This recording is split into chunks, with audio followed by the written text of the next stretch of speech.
Welcome back to The Explainer. Today, we're unpacking a topic that, honestly, feels like it belongs in some dark, dystopian sci-fi movie. But for millions of people around the world right now, it is a terrifying everyday reality. We're breaking down the actual mechanics of currency collapse. And hey, just to be super clear right up front, we are entirely avoiding the fake internet apocalypse theories and the conspiracy fan fiction today. We don't do that here. Instead, we're going to look at the hard economics, the historical facts, and the actual psychological breaking points of society. So let's just dive right into this, because I promise you, once you understand how currencies actually fail, you're going to start seeing our modern civilization and that everyday stability you rely on very, very differently. Look, to really get this, I want you to put yourself in a very specific, totally relatable situation. Picture this. You're just a normal person going about your day, and you walk into your local grocery store with a pocket full of cash. You know exactly what you're there to buy, just your regular, boring staples to get through the week. Nothing crazy. But as you walk down the aisles, you notice something is horribly wrong. You stare at the price tags, and your stomach just drops. You feel that creeping dread, that literal cold sweat, as sheer panic starts to set in. The money in your pocket, the exact same money you worked so incredibly hard for, suddenly feels utterly useless. It's like its value literally evaporated while you were driving your car to the store. And the visceral pain of that reality is staggering. Think about the contrast. Last month, that exact same stack of money bought enough food to comfortably feed your entire family. You filled the shopping cart right to the brim. Today, that exact same stack of cash barely gets you a loaf of bread, a carton of eggs, and maybe some milk. It's jarring. The cognitive dissonance is absolutely wild. Because meanwhile, if you turn on the TV, government news anchors are just smiling. They're confidently looking into the camera, telling you that inflation is temporary, markets are stable, and everything is totally under control. But you look out the window, people are lining up at ATMs. You can literally feel the energy of society fracturing. To understand why this absolute nightmare scenario even happens, we have to pause and ask a really fundamental question. Like, what actually gives money its value? We live in this incredibly convincing illusion. We all walk around acting like money is this physical, concrete force of nature. But let's be fiercely honest about what we're actually holding in our hands. A currency note is literally just ink printed on processed cotton paper. That's it. And your bank balance? Those are just digital numbers sitting on a computer server somewhere. Yet, billions of us wake up every single day, commute to jobs we might not even like, build entire companies, fight wars, and chase those numbers like our very survival depends on them. Why? Why do we do that? Well, here is the crucial underlying reality. Money is basically organized belief. It only has value because society collectively agrees those numbers still mean something. Modern money works because you inherently trust three things. You trust that the currency is going to buy useful stuff tomorrow, you trust that other people will happily accept it from you, and you trust that the financial system managing it won't just completely lose the plot. Money is essentially trust moving through an economy. And when enough people stop believing in tomorrow, when they stop trusting the prices and the politicians, that is when the whole system starts cracking. Now, if you spend any time online, you've definitely heard a very common, highly simplified theory. People shout it all the time on social media. If the government prints money, the currency is going to instantly collapse. And honestly, it sounds super logical on the surface. But we need to ask the hard question here. Does printing money alone automatically destroy a currency overnight? I mean, is the global economy really that simple of a math equation? The short answer? No. A flat, definitive no. Let's kill that giant myth right now. Because if printing money alone automatically destroyed currencies overnight, every single country that stimulated its economy during a major crisis would have instantly collapsed into chaos. Think about the massive global shocks of 2008 or 2020. During those events, governments all around the world printed literally trillions upon trillions of dollars to keep their economies afloat. And guess what? Their currencies survived. People kept using them. The reality of macroeconomics is just so much more complicated than a simple internet meme. Instead of just one single action causing total ruin, a true currency collapse requires a devastating chain reaction. It's never just one thing. It's a whole row of economic dominoes. You have massive unpayable debt. You mix that with weak domestic production. Then you add in severe political instability, the massive shock of a war, deep-rooted corruption, sudden supply shortages, and broken government institutions. A total catastrophic currency collapse only happens when all of these individual disasters smash into each other all at exactly the same time. It creates this perfect storm where the system entirely, permanently loses its credibility. Let's look at one of the most famous historical examples just to see how these dominoes fall in the real world. Weimar Germany. Right after World War I, Germany was completely financially devastated. They had this huge, crippling debt and massive war reparations forced on them. At first, the government just relied on printing money simply to survive, and inflation rose kind of gradually. But then, the trust broke, and things went completely insane. It got to the point where workers were getting paid multiple times in a single day. Think about that. They had to literally sprint to the store on their lunch break to spend their wages before prices doubled again by the afternoon. People were carrying cash in actual wheelbarrows. Children were playing with stacks of banknotes like Legos because the paper money was literally cheaper than actual wood. Families were burning cash in their stoves just to keep warm. And look, if you think Weimar Germany is just some ancient history lesson that could never happen again, consider the sheer absurd scale of modern hyperinflation. That massive number you're looking at, that is 100 trillion. In the early 2000s, Zimbabwe experienced a catastrophic economic crisis. Agricultural production collapsed, government finances totally deteriorated, and money creation was expanded aggressively just to cover the gaps.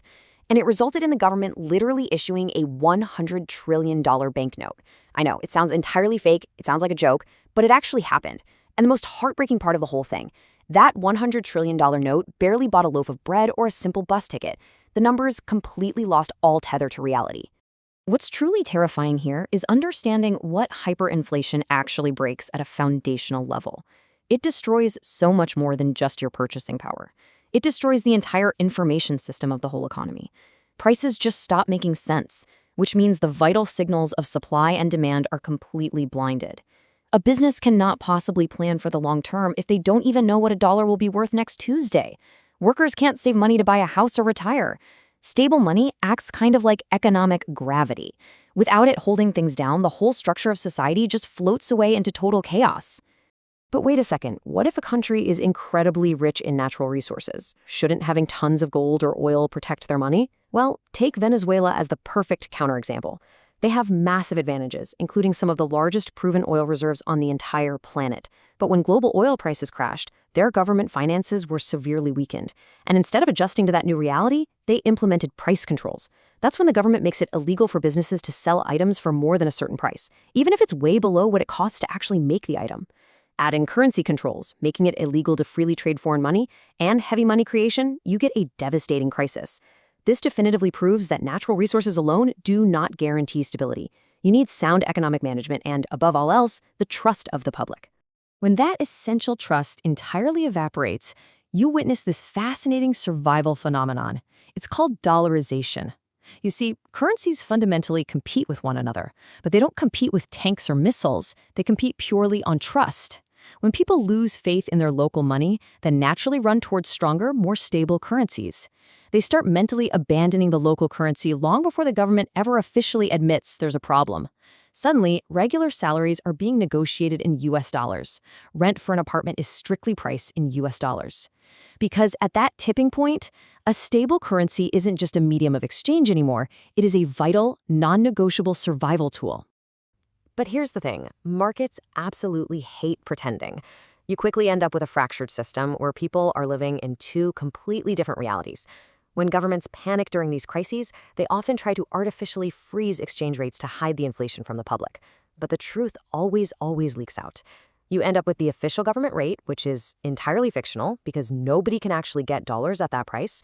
And then you have the street price. That's what things truly cost in the underground black market. Ultimately, the reality of the street always wins no matter what the politicians declare on television. So we've seen the devastating symptoms, right? We've explored the historical extremes. But if we dig just a little bit deeper into the mechanics, what is the hidden monster actually lurking behind the scenes of these modern economic failures? What sets the initial trap that governments eventually fall into?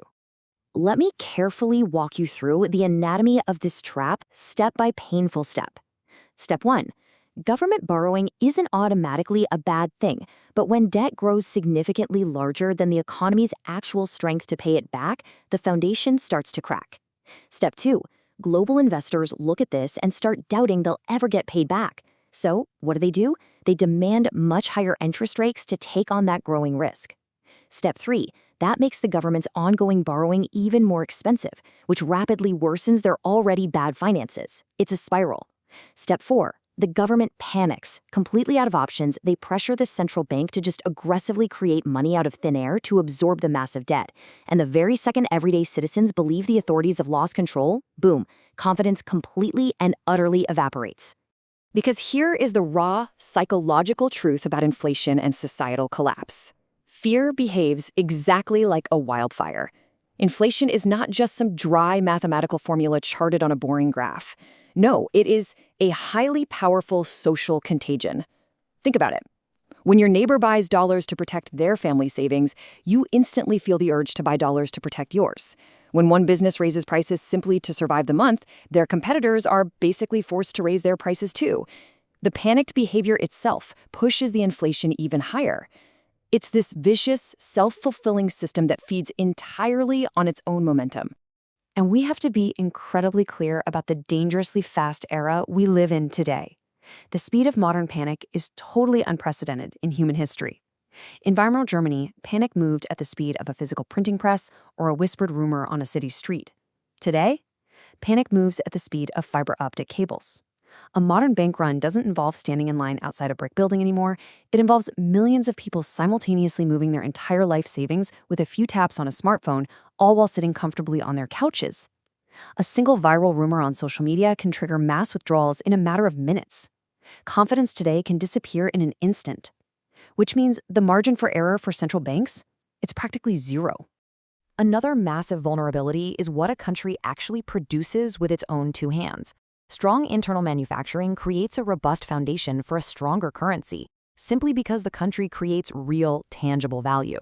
But if a country has a heavy import reliance, meaning they desperately depend on the outside world for basic necessities like fuel, medicine, and food, they are incredibly vulnerable.